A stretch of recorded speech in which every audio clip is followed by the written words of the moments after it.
everyone, my name is Vina, aka Miss WOC Reader, and welcome back to my channel. It is February, aka Black History Month, aka the month where a lot of people will come on here and tell you to read black books even though they don't really read them themselves. Like, we see you.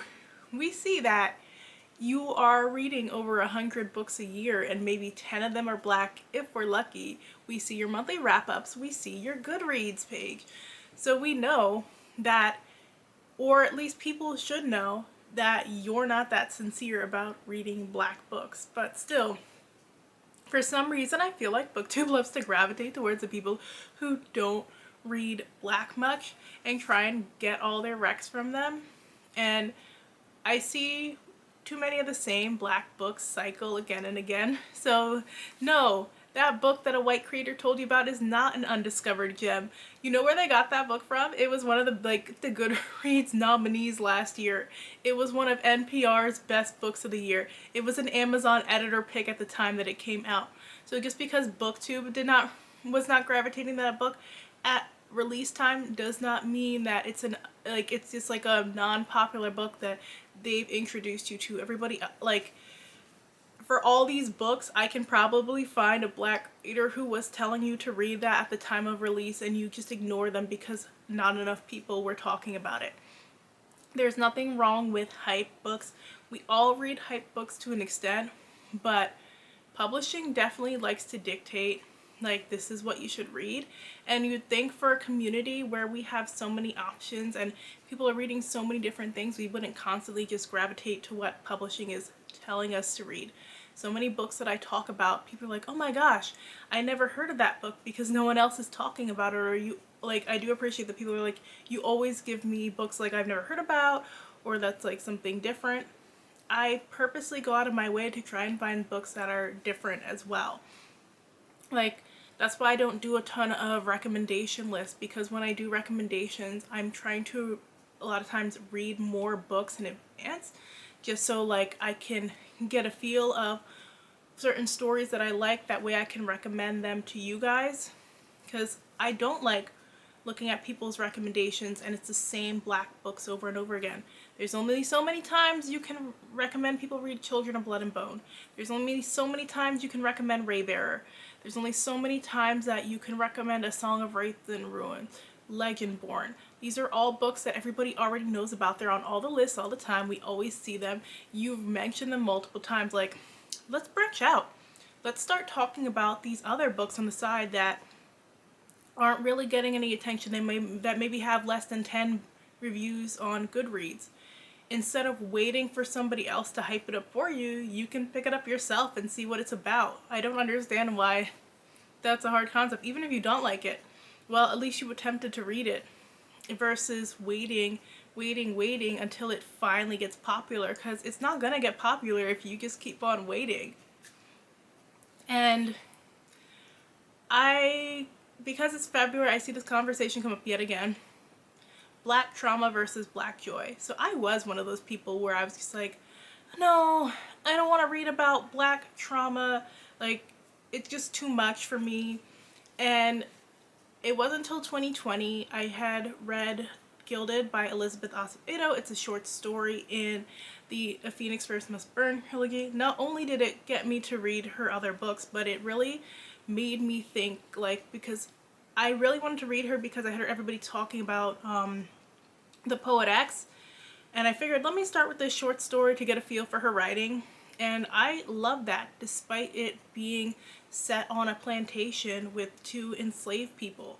It was a story about a slave rebellion, and in that little story she just packed so much depth and love despite the bad circumstances that it made me sit here and realize, okay, we can talk about painful moments while still having joyous moments in between. And really, when you think about it, that's what life is. You have bad moments, but then you have moments that are great in between. So no one is experiencing joy just like at the same time. I couldn't even tell you at this point what a black joy book is.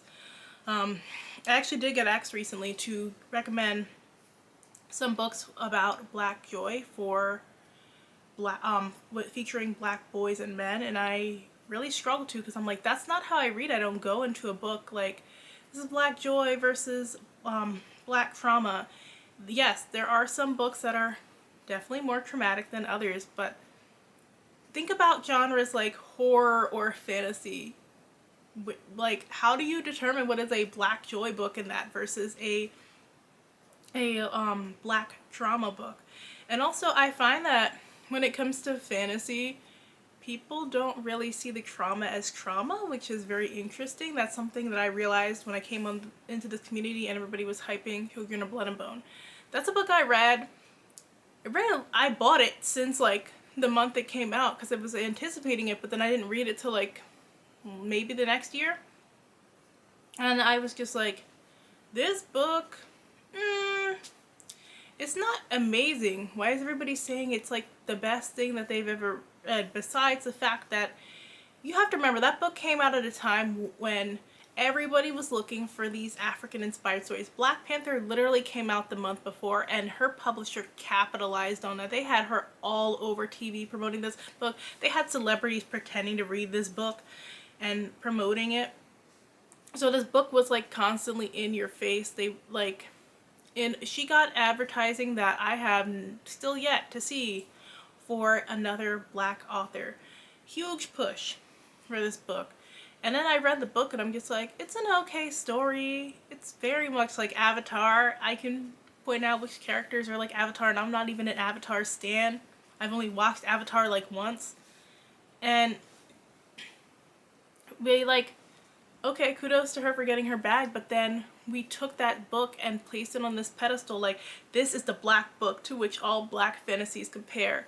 And people did that for a long time, and I think just finally started moving away from that, like 2020, 2021. And that's what tends to happen.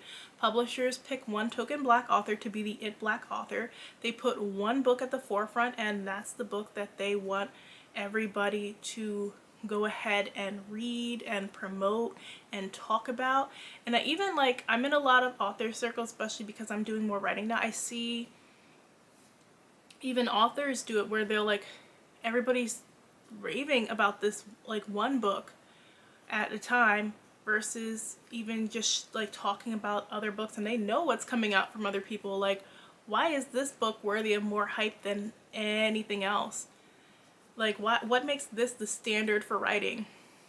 That's something we don't talk about enough. I see a few of us talking about it on here, but let's be honest, people really aren't trying to follow the creators who are having the real conversations. They want a Black creator who's gonna get up here, show you this Black book to read, and be like, oh, it's so cute, it has these tropes, the end. That's not it. There's more to that. These stories than just it has these tropes or it talks about this important issue.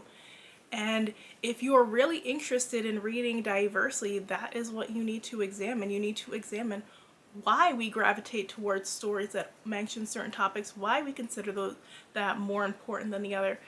Racism at the hands of white people is not inherently more important of a topic to discuss than, creating a book about creating a neighborhood food bank for your community. In fact, for many Black people, that book where somebody is working to create like a food pantry is like an experience they're more familiar with than some of these experiences of being the only Black person in an extremely white space. And I say that as somebody who's been the only Black person in a white space many times. Like, the school I went to did not reflect the neighborhood that I was living in.